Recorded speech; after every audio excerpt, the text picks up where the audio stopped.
नाम अनु जोशी है और मैं सूरत से आई हूँ। मेरे बेटे का नाम धैर्य जोशी है और यहाँ पे मेरी जो जर्नी है पिछले 4.5 साल से चल रही है।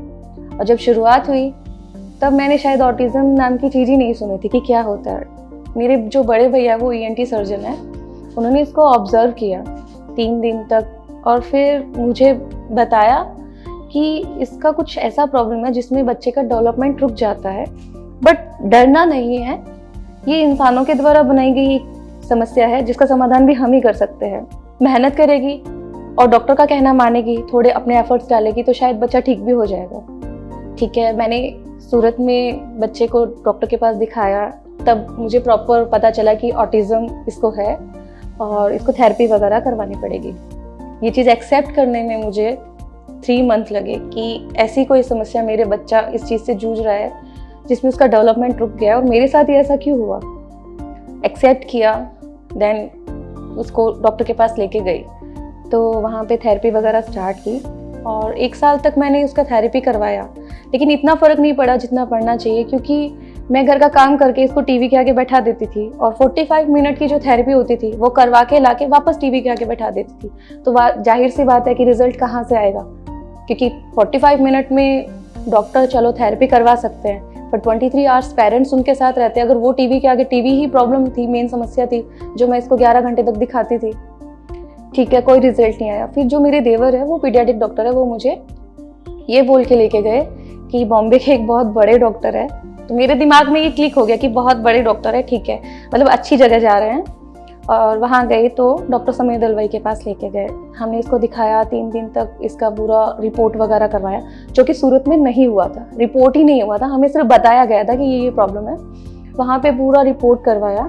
उसके बाद में उन्होंने हमें बताया कि बच्चे का डेवलपमेंट रुका है और एक प्लान तैयार करके दिया हमें, क्योंकि मैं सूरत से बॉम्बे जा नहीं सकती थी और बॉम्बे रहना पॉसिबल नहीं था क्योंकि मेरे हस्बैंड का बिजनेस सूरत में ही था। तो वो प्रॉब्लम मैंने सर के सामने रखी तो सर ने मुझे बताया कि वहाँ पे एक ट्रेनिंग जो ऑनलाइन ऐप के थ्रू भी आप कर सकते हो। तो मैं घर पे आई और वहाँ से जर्नी स्टार्ट हुई मेरी। मैं मायके चली गई थी क्योंकि सर ने मुझे बताया कि हम जो ट्रेनिंग देंगे आपको, उसमें स्टार्टिंग में 24 घंटे आपको बच्चे के साथ रहना होगा, क्योंकि उसमें no toys, no TV, no junk food, no बच्चे। जैसे एक नॉर्मल डेवलपमेंट होता है उसी के हिसाब से आपको इसका डेवलपमेंट करना होगा। दवाइयाँ जहाँ प्रोवाइड करवानी होगी हम करवाएंगे। उसके बाद मैं चली गई तो जनवरी 2022 मुझे तारीख तक याद है, वहाँ से मेरे बच्चे का ट्रीटमेंट स्टार्ट हुआ। फर्स्ट डे था, मैंने इसका फ़ोन छुड़वा दिया। जो बच्चा 11 घंटे फ़ोन और टीवी देखता था तो जाहिर सी बात है अचानक से फ़ोन छूटेगा तो वो बहुत क्रैंकी हो जाएगा, खुद को नोचता था, मारता था। तो मैं बहुत परेशान भी हुई थी कि मेरे बच्चे ऐसे हरकतें क्यों कर रहे हैं। तो ये इस हॉस्पिटल की अच्छी चीज़ थी कि मैं जब भी फ़ोन करती थी मुझे उसका सॉल्यूशन मिल जाता था। मैंने हॉस्पिटल फ़ोन किया तो उन्होंने मुझे बताया कि आपने बच्चे से सारी चीज़ें ले ली पर उसके एवज में क्या दिया आपने, आपको वो सारी चीज़ें एक इंसान के लिए ट्रांसफॉर्म कर देनी है। अगर आप उससे टॉयज़ ले रहे हो, बाहर नहीं जाने दे रहे, बच्चों के साथ खेलने नहीं दे रहे, तो एक ऐसा इंसान जो बच्चे के साथ 24 आवर्स रहे, उसको खिलाए, उसके साथ रहे, उसको मस्ती करवाए, तो बच्चा अपने आप ये सारी चीज़ें छोड़ देगा। मैंने फिर यही किया। तो उसका एक स्केड्यूल रेडी किया मैंने। हफ्ते की क्लास होती थी मेरी, जिसमें मुझे बताया जाता था कि सुबह 7 बजे से लेकर शाम को 8 बजे तक मेरे बेटे को कैसे मुझे 24 आवर्स बिजी रखना है। मैंने स्केड्यूल तैयार किया, एक्सरसाइज भी करवाती थी। लेकिन मैंने एक कैलेंडर बना लिया था 30 डेज का, जिसके अंदर कि हाँ आज का मेरा डे पूरा हुआ आज का। और जो प्रॉब्लम्स मुझे आती थी एक डायरी में भी लिखती थी, जो छोटी मोटी होती थी। इमरजेंसी वाले का मुझे मतलब हाथों हाथ मिल जाता था कि ये समस्या तो इसका सोल्यूशन ये है। उसके बाद में छोटे छोटे माइनर से फ़र्क आए, लेकिन वो पता नहीं चलते हमें। पहले दिन से लेके जब मैंने 2 महीने टोटल ये सारी चीज़ें किया और जब मैंने बैठ के सोचा कि मेरे बेटे में कहाँ कहाँ चीज़ें चेंज हुई है, तो मुझे छोटे छोटे काफ़ी सारे चेंजेस उसमें दिखे। फिर 3 महीना एक पूरा वो कंप्लीट हुआ और हम लोग वापस फॉलोअप के लिए गए तो सर को भी वास्तव में बहुत चेंज लगा। फिर उसके बाद दूसरा प्रोग्राम भी मैंने लिया क्योंकि इससे काफ़ी चेंजेस था और घर वालों को भी पूरा बिलीव हो गया कि हाँ अगर इसमें कोई रिजल्ट नहीं दिखता तो घर वाले जाहिर सी बात है छुड़वा देते। और सूरत से वहाँ का तो बिल्कुल भी पॉसिबल नहीं होता मेरे लिए, डेली जाना और ये सारी चीज़ें। फिर दूसरा हमने प्लान लिया, उसमें भी चेंजेस हुआ। 6 महीने के बाद सर ने मुझे इसका स्कूलिंग बंद कर दिया था और बाकी सारे सेंटर में क्या होता है कि सबसे पहले स्पीच पे फोकस किया जाता है, 2-4 जो थेरेपी होगी ठीक है वो आपके बच्चे के डेवलपमेंट के लिए होगी, उसके बाद स्पीच थेरेपी पे फोकस किया जाता है। बट बाद में समझ में आया कि बच्चे की स्पीच तो लास्ट में आती है। पहले बच्चा अपनी मम्मी को समझता है, फिर वो अपने पापा को समझता है, फिर वो घर के अडल्ट्स को समझता है, उसके बाद वो हमें धीरे धीरे ऑब्जर्व करके कॉपी करके बोलना सीखता है, चलना भी मतलब पहले सीखता है। तो सर ने ये चीज़ मुझे बोली कि जैसे एक चेन होती है, अगर एक भी चेन छूटी ना तो ब्रेसलेट बंद नहीं होगी, तो इसी हिसाब से हमें स्टेप बाय स्टेप चलना है। तो मुझे ये चीज़ समझ में आ गई थी और मुझे ज़्यादा प्रॉब्लम इसलिए नहीं आई क्योंकि मेरे भैया भी एक डॉक्टर है, तो मुझे ये बात पता है कि इसके साथ नॉन वर्बल रह के मुझे रहना होता था। तो लोग बोलते भी थे कि नॉन वर्बल से बच्चा कैसे बोलेगा, जब तुम चुप हो तो बच्चा कैसे बोलेगा, ये चीज़ वो देखो ना। तो मैं मन में ये सोचती कि उन्होंने 100 बच्चे देखे होंगे, पर एक डॉक्टर लाखों बच्चों की रिसर्च को पढ़ के फिर वो डॉक्टर बनता है।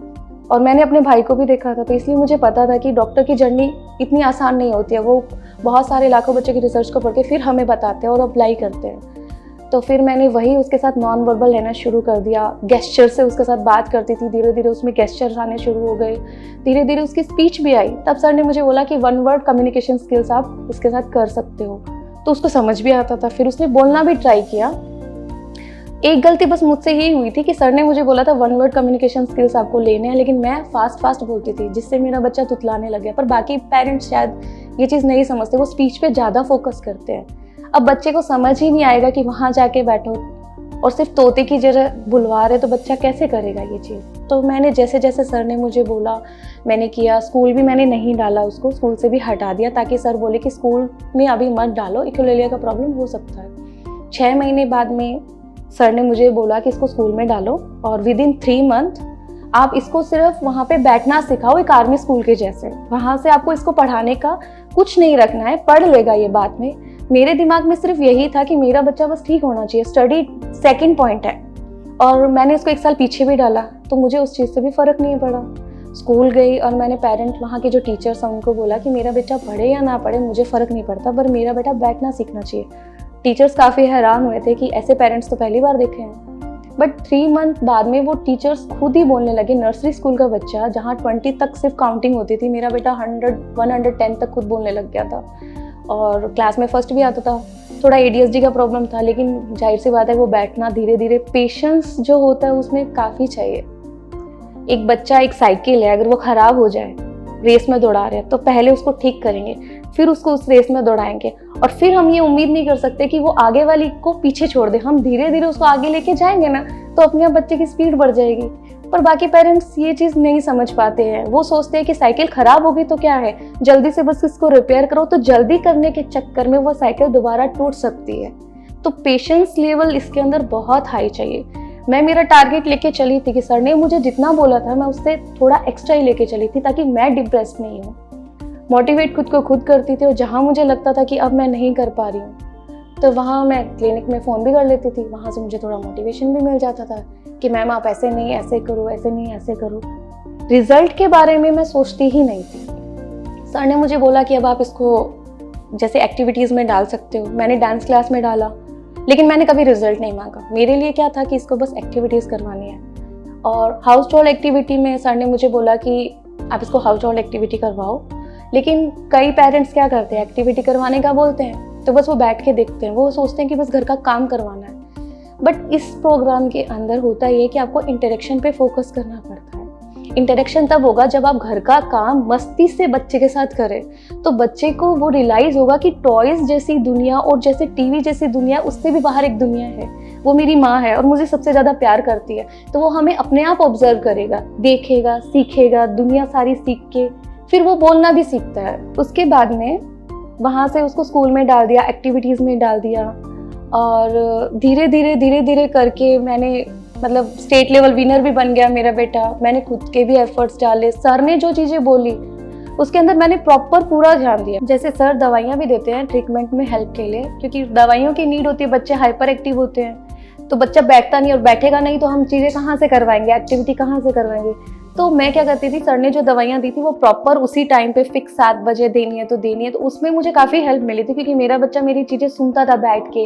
लेकिन कुछ पेरेंट्स क्या करते हैं, अपने चीज़ें डाल के कि नहीं दवाई बोला है, दवाई से क्या होगा, लेकिन जो डॉक्टर बोले वो प्रॉपर करो। आपके एफर्ट्स अगर डलते हैं इट्स ओके, लेकिन वो चीज़ें तो आपको करनी है जो डॉक्टर ने बोला है। हम करते हैं नहीं, उसके बाद हमें रिजल्ट नहीं मिलता और फिर हम डॉक्टर को बुरा बता देते कि डॉक्टर का रिजल्ट नहीं आ रहा।